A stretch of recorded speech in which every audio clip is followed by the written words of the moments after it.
The Great Hall of the Galactic Concord was filled with beings from 1,000 different worlds. Some had scales that shimmered like jewels. Others floated in anti-gravity spheres filled with gases from their home planets. A few were so large they needed special platforms to hold their weight. This was where the galaxy made its decisions, where the powerful species shaped the future of trillions of lives. Ambassador Kethra of the Velthri Dominion stood at the central podium. His purple tentacles moved slowly as he spoke, a sign of confidence among his people. The Velthri were one of the oldest species in the Concord. They had been traveling between stars when most other species were still learning to use fire. Kethra believed this gave him the right to speak for everyone. The reports of this so-called Scourge Armada are exaggerated, he announced to the assembly. Our scouts have confirmed their numbers. Yes, they are coming. Yes, they destroyed civilizations in other galaxies. But we are the Galactic Concord. We have faced threats before. A small figure rose from one of the lesser platforms near the back of the hall. She was human, a species that had joined the Concord only 300 years ago. Her name was Sarah Chun, and she served as humanity's voice in this assembly. Most delegates barely remembered she was there. With respect, Ambassador, Sarah said, her voice calm but firm. The Scourge has consumed 3 galaxies. 3 entire galaxies, each with billions of inhabited worlds. Our scouts counted 50,000 vessels in their vanguard alone. This is just their first wave. Kethra's tentacles curled in what passed for a smile among his kind. And what would the humans suggest we do? Send your mighty fleet to stop them? Several delegates laughed. It was not a kind sound. How many ships do you have now? 2,000? Perhaps 2,200? Sarah's face did not change. I am simply asking that we take this threat seriously. We take all threats seriously, Kethra replied. But we must also be realistic. The Concord's combined military numbers over 100,000 vessels. We have defended this galaxy for 50,000 years. We do not need advice from a species that still counts its spacefaring history in mere centuries. Sarah sat down. She had learned long ago that arguing with the elder species was pointless. They saw humans as children, newcomers who had barely learned to walk among the stars. It did not matter that human traders could be found in every corner of the galaxy.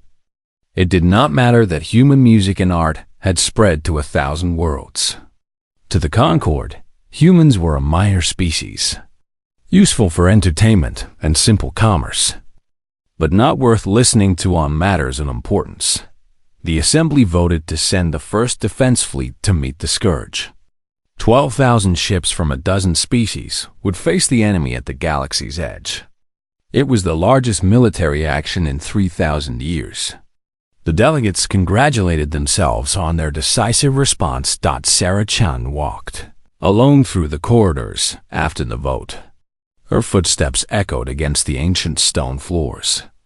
These halls had been built by species that no longer existed, carved from asteroids when humanity's ancestors were still living in caves. She understood why the other species looked down on her people. In galactic terms, humans were infants. But infants grow up. Her personal communicator buzzed against her wrist. She glanced at the message and stopped walking.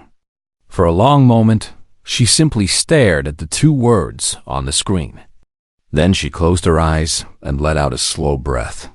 300 years ago, when humanity first made contact with the Concord, they had been given a choice. They could join as a minor member, accepting limits on their military in exchange for protection and trade rights. The alternative was to be conquered or destroyed by species who saw humans as a potential threat. It was not really a choice at all. Humanity had smiled and signed the integration accords. They had agreed to maintain only a modest defensive fleet, never more than a few thousand ships. They had been good members of the Concord, following the rules, paying their dues, never causing trouble. The elder species had patted them on the head and told them they were doing well. What the elder species never understood was that humans had a very long memory. They remembered every war in their history, every time they had been caught unprepared, every civilization that had fallen because it believed the peace would last forever.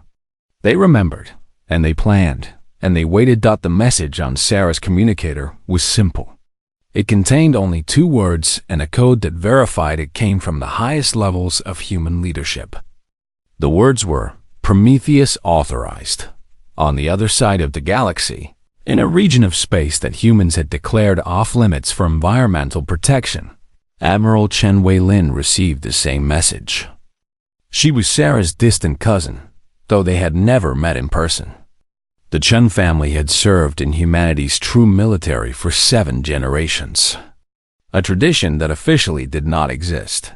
Weilin stood on the bridge of her ship, a small courier vessel that looked like any other civilian transport. Around her, officers who wore no uniforms and carried no official rank waited for her orders. "It's time," she said quietly. The courier ship changed course toward the Oort Shroud, a vast region of darkness between the stars that humanity had claimed centuries ago. Every alien request to visit had been politely refused. Scientific expeditions had been turned away with apologies and promises of future access that never came. The Concorde had accepted these refusals with minor annoyance, but no real concern. What could possibly be out there worth hiding? As the ship entered the shroud, Weilin watched her sensor displays. The first automated defense grid challenged them, then recognized their codes and let them pass. Then came the second grid, and the third, and the fourth. 17 layers of defenses that were supposedly decommissioned research stations dot behind her. A young officer spoke softly. "Admiral, do you think the Concorde will forgive us for lying to them?" Weilin did not answer immediately. She was thinking about the Scourge, about 50,000 enemy ships that were just the beginning. She was thinking about 3 galaxies full of dead worlds, civilizations that had thought themselves safe until they were not. "I think," she said finally, "that forgiveness will be the least of anyone's concerns very soon." The courier ship flew on into the darkness, towards something that humanity had spent 3 centuries building while the galaxy was not watching. Admiral Chen Weilin had traveled through space her entire life, but she had never seen anything like Station Prometheus. It hung in the permanent shadow of a rogue gas giant, a world that wandered between the stars without a sun to call its own. The station was the size of a small moon, covered in sensor arrays and communication dishes that pointed in every direction. This was humanity's greatest secret, and she was one of only a few thousand people who knew it existed. Her courier ship docked at a port that could have held 100 vessels her size. The interior of the station was alive with activity. Men and women in simple gray uniforms moved through corridors with purpose. These were the keepers of humanity's hidden strength, people who had dedicated their lives to a mission their own species did not officially acknowledge. General Marcus Stone met her at the command center. He was an old man now, his hair white and his face lined with years of carrying secrets. He had commanded Station Prometheus for 30 years, and his father had commanded it before him. "Admiral," he said, shaking her hand, "we received the authorization code. I assume this is not a drill." "The Scourge is coming," Weilin replied. 50,000 ships in their vanguard. The Concorde is sending 12,000 vessels to meet them. Stone's expression did not change, but his eyes grew sad. "Those poor fools. They have no idea what they're facing." He led her to a massive display screen that showed a map of the galaxy. Most of it was marked in the colors of various Concorde species.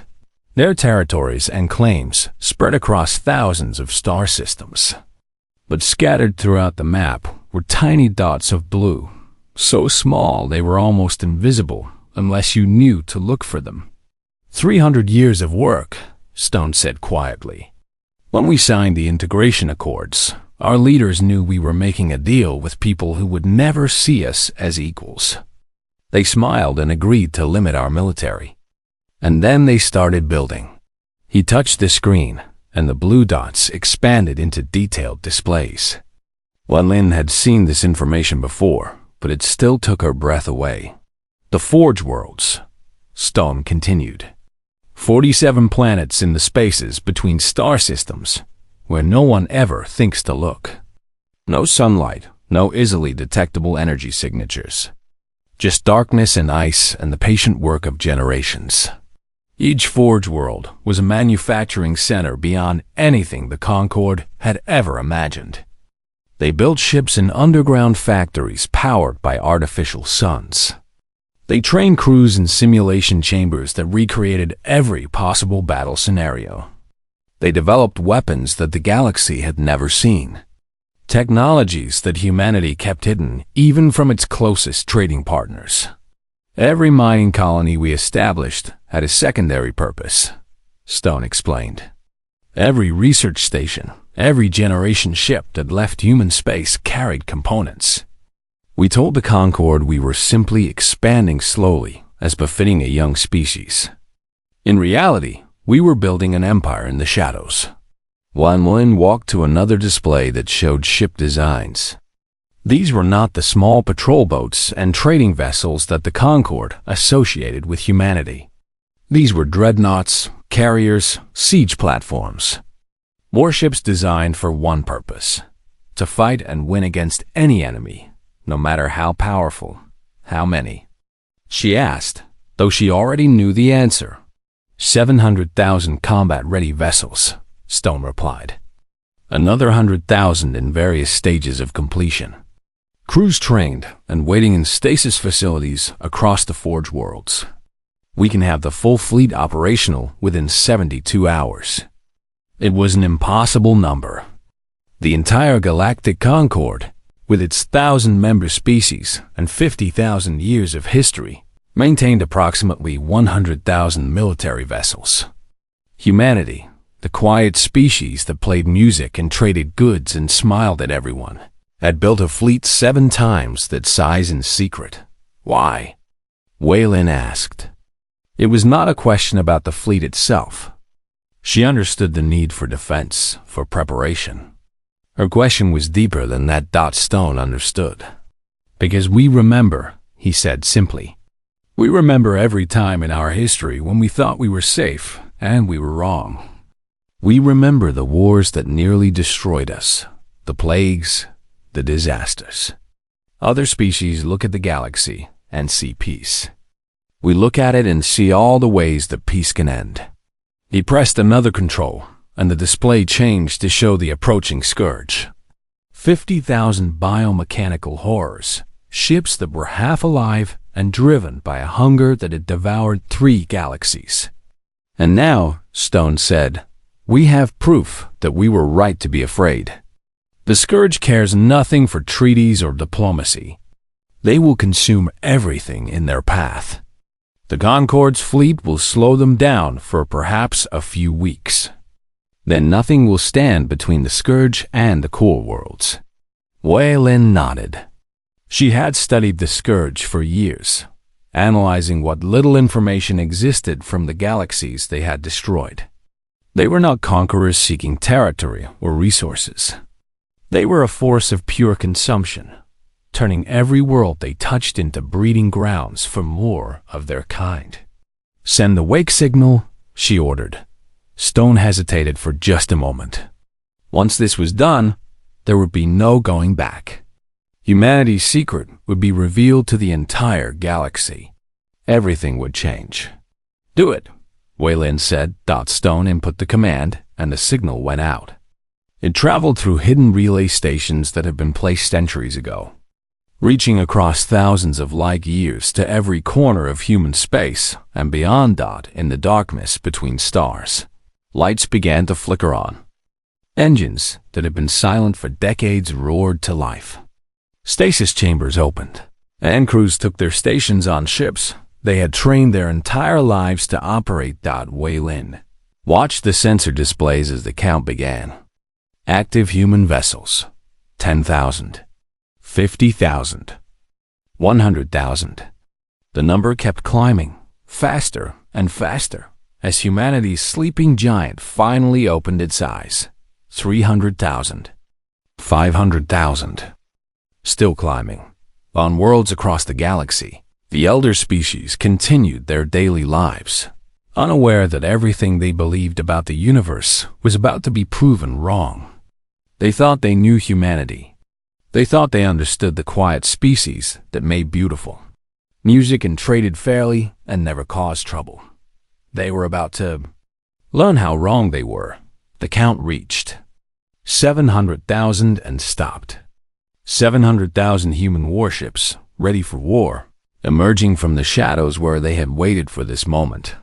Admiral Chan Wei-Lin looked at the number on her screen and allowed herself a small smile. Let's go introduce ourselves to the galaxy. The Concorde's first defense fleet died in 4 hours. 12,000 ships from a dozen species, crewed by the finest officers the galaxy had to offer, met the Scourge vanguard at the edge of known space. They fought bravely. They followed every tactic that had worked for 50,000 years, and they were slaughtered like animals. The Scourge did not fight like any enemy the Concorde had faced before. Their ships were alive, able to heal damage that would destroy normal vessels. Their weapons ignored shields, cutting through hull plating like it was paper. They moved in perfect coordination. Millions of individual creatures acting as one mind. Ambassador Kethra watched the battle reports from the safety of the Concorde Assembly Hall. His purple tentacles had gone pale, a sign of extreme distress among his people. Around him, delegates from across the galaxy sat in horrified silence as the numbers updated on the main display. Concorde vessels remaining: 8,000, 5,000, 2,000, 300. Then 0. This cannot be happening, whispered a delegate from the crystalline species known as the Harmonic Collective. Our fleet was the largest military force assembled in 3,000 years. The Scourge lost only 600 vessels, reported a tactical analyst, her voice shaking. They are already reforming. Our scouts estimate they will reach the first core worlds within 3 weeks. Panic spread through the assembly like fire. Delegates shouted at each other, demanded action, blamed each other for the disaster. Some species announced they were withdrawing from the Concorde entirely, planning to flee to the far edges of the galaxy. Others called for total mobilization, every ship and weapon thrown against the enemy. Kethra slammed a tentacle against his podium, demanding silence. We must remain calm. We still have our home defense fleets. We can gather another 100,000 ships if every member species contributes. And then what?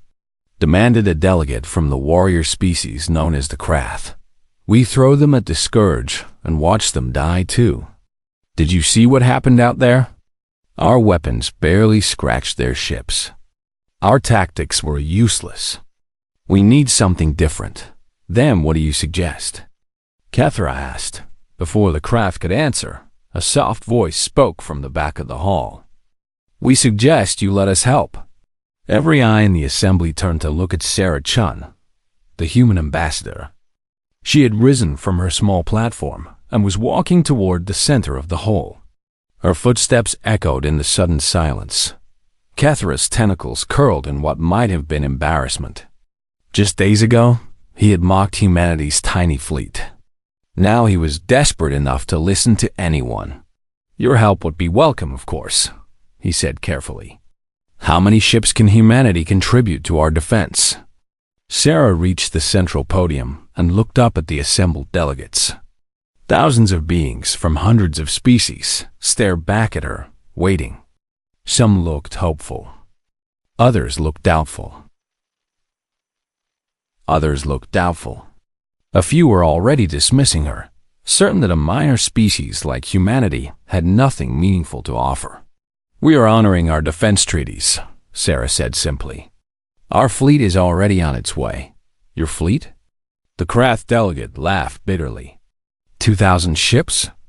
What difference will that make against 50,000 scourge vessels? Sarah did not answer. She simply touched a control on the podium, connecting to a sensor feed from the galactic core. Every display in the assembly hall flickered and changed. For a moment, there was confusion as delegates tried to understand what they were seeing.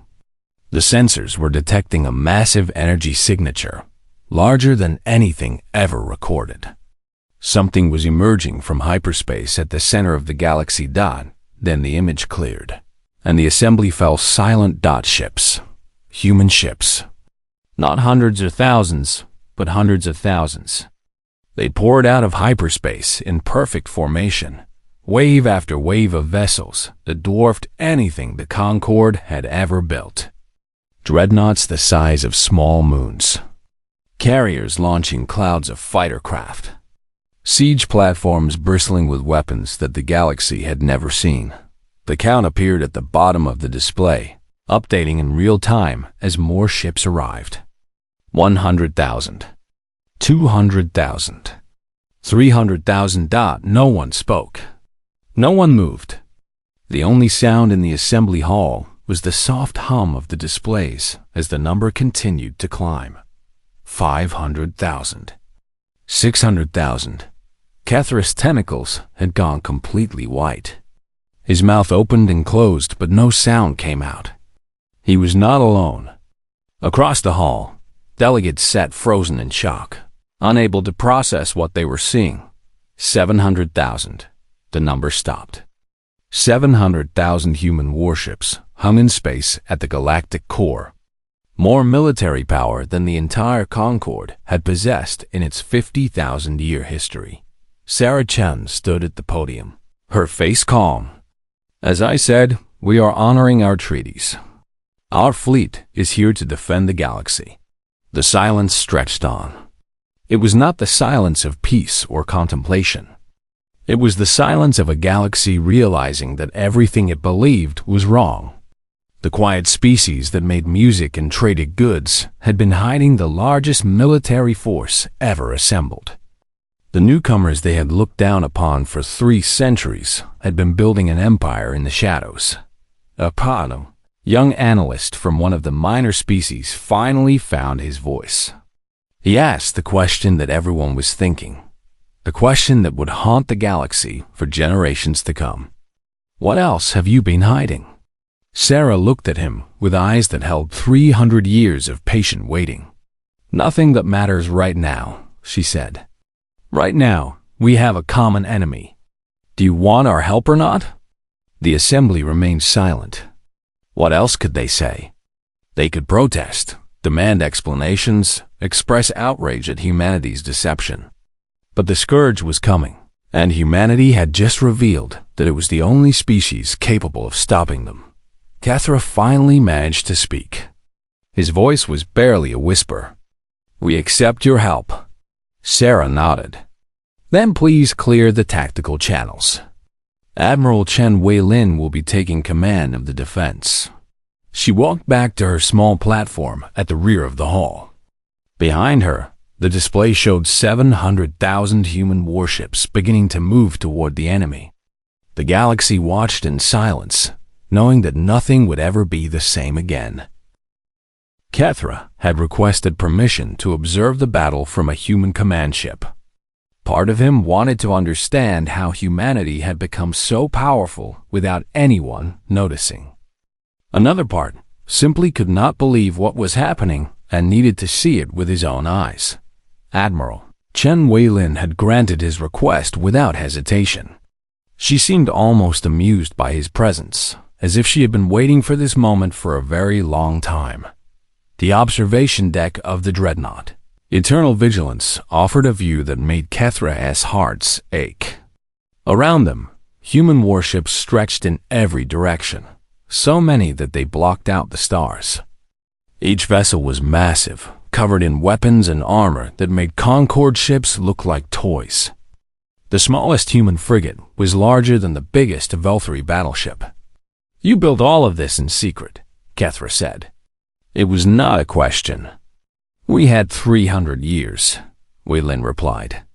She stood at the center of the command deck, surrounded by holographic displays showing the positions of every ship in her fleet. That is a long time for a species that knows how to be patient. But why? The Concord offered you protection. We welcomed you as members. Wei Lin looked at him with an expression he could not read. You welcomed us as servants.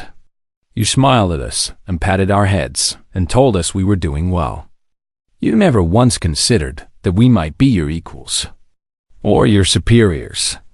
Before Kethra could respond, a tactical officer announced that the Scourge fleet had been detected. The enemy was coming to meet them. 50,000 vessels driven by hunger and the memory of 3 consumed galaxies. All ships begin attack pattern Omega, Wei Lin ordered. Her voice was calm, almost casual. What happened next would be studied by military historians for thousands of years. The human fleet moved with perfect coordination, 700,000 vessels acting as one. They did not charge at the enemy or hold defensive positions. Instead, they flowed around the Scourge like water around stones, surrounding them completely before the enemy could react. Then the weapons fired. Kethra had seen every weapon the Concord possessed. He had witnessed planet-cracking bombs and star-killing missiles. None of it prepared him for what human technology could do. Beams of energy that dissolved matter at the atomic level cut through Scourge vessels like sunlight through fog. Missiles that seemed to think for themselves hunted down enemy ships and detonated with forces that created brief new stars. The Scourge fought back with everything they had. Their living ships screamed across every frequency as they died, a sound of rage and confusion. They had never faced an enemy like this. In 3 galaxies, nothing had been able to stand against them. Now they were being slaughtered. Impossible, Kethra whispered. This is impossible. No, Wei Lin said. This is preparation. We have been planning for this battle for 300 years. We wargamed every scenario, developed weapons for every possible threat. The Scourge is powerful, but they have never faced a species that actually prepared for them.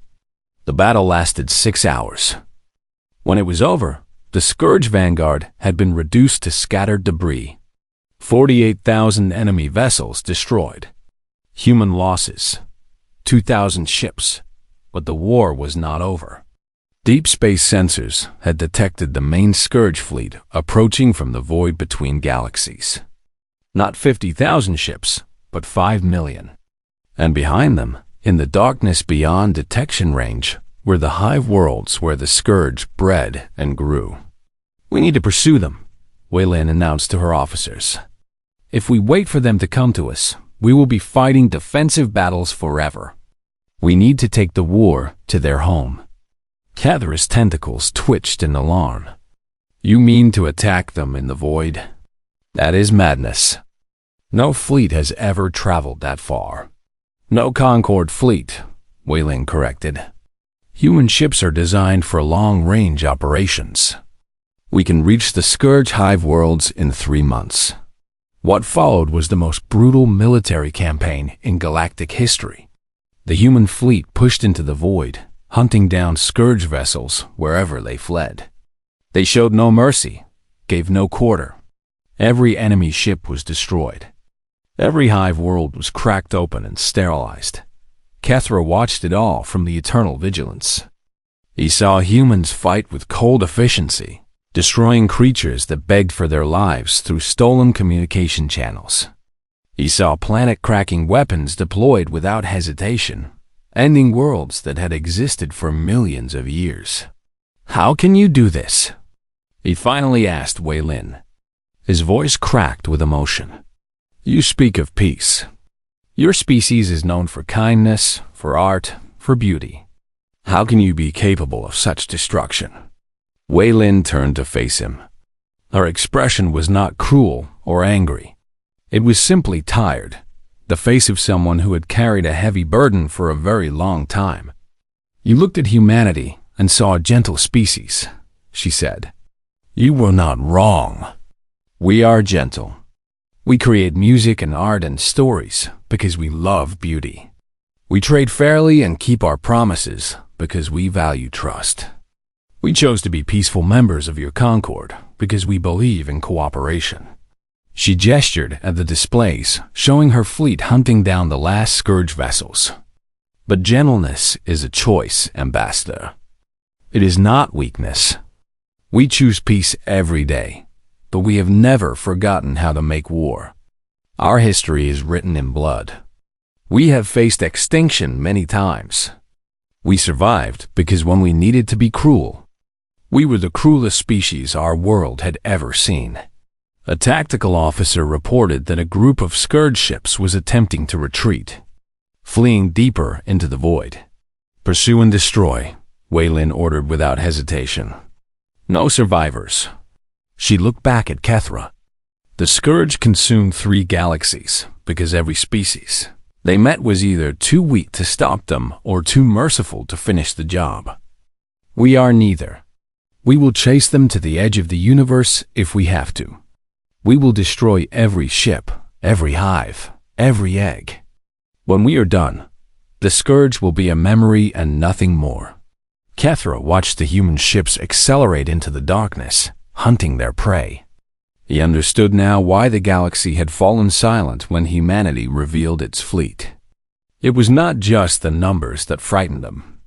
It was the realization that they had been living beside a species capable of absolute destruction. A species that had chosen to be kind but could stop choosing whenever it wished. The Scourge had made a terrible mistake. They had threatened the galaxy protected by humanity. Now they would pay the price for that mistake, hunted across the void until none of them remained. 1 year had passed since humanity revealed its fleet. 1 year since the galaxy had watched 700,000 warships emerge from the darkness. In that year, everything had changed, and somehow, nothing had changed at all. The Scourge was gone, not defeated, not driven back, not contained. Gone. Erased from existence as if they had never been. The human fleet had pursued them across the void between galaxies, hunting down every ship, destroying every hive world, following survivors to the edge of known space and beyond. The species that had consumed 3 galaxies, that had seemed unstoppable, had been annihilated in 11 months. The Galactic Concord Assembly met for the first time since the war ended. The Great Hall was filled once again with beings from 1,000 worlds, but the atmosphere was different now.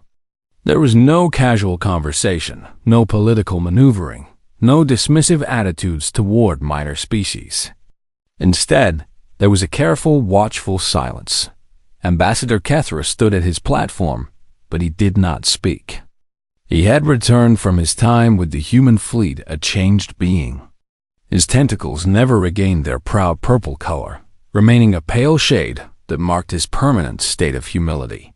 He had seen too much to ever feel superior again. Sarah Chun walked to the central podium.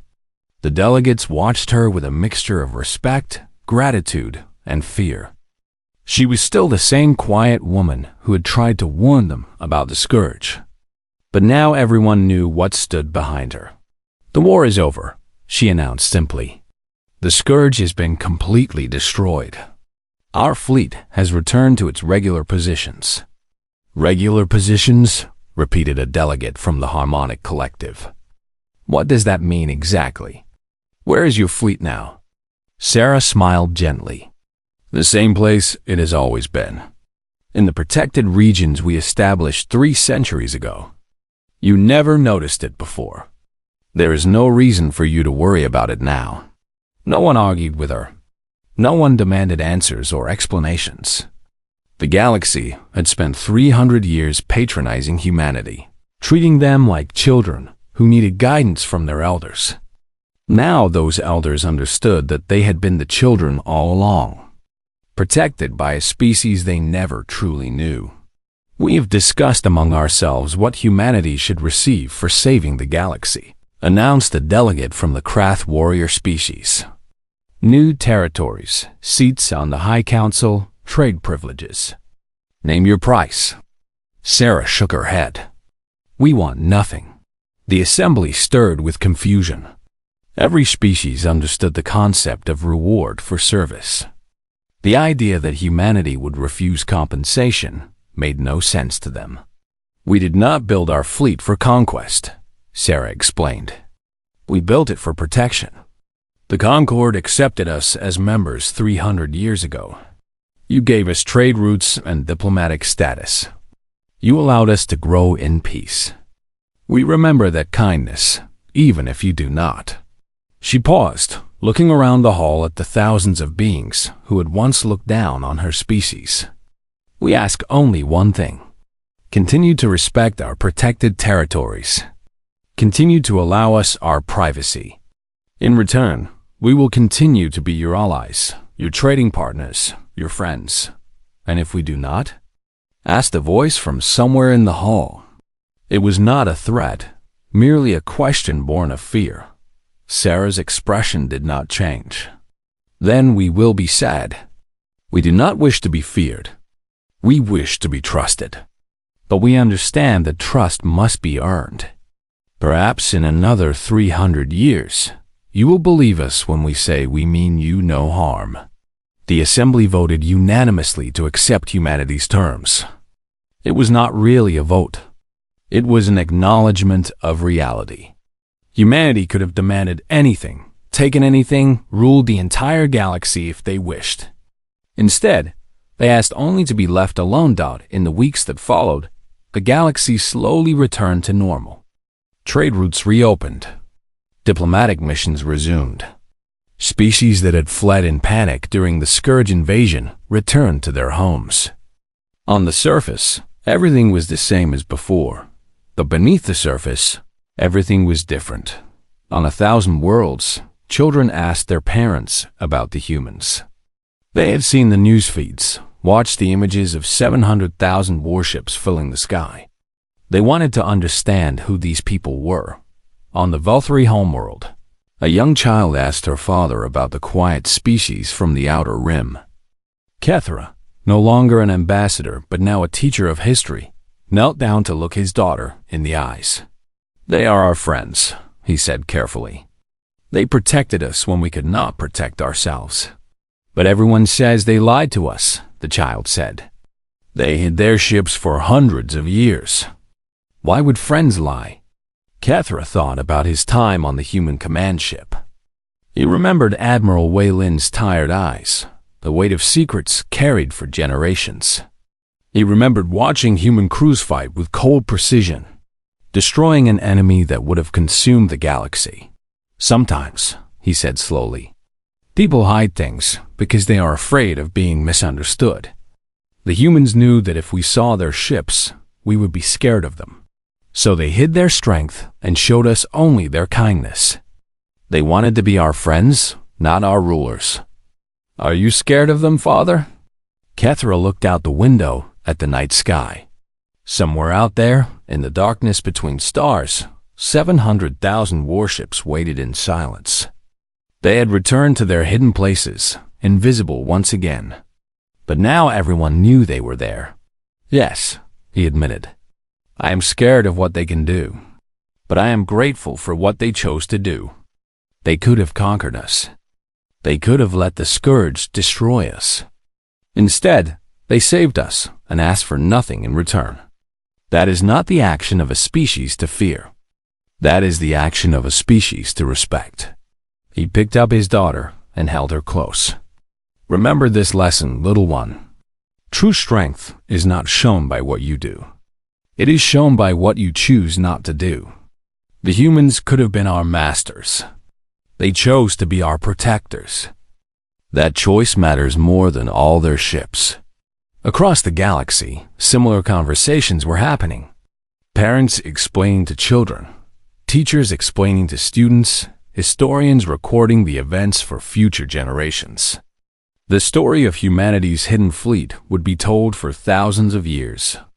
A reminder that appearances could be deceiving and that the galaxy was never as safe as it seemed. In her office at the Concord Assembly, Sarah Chun sat alone.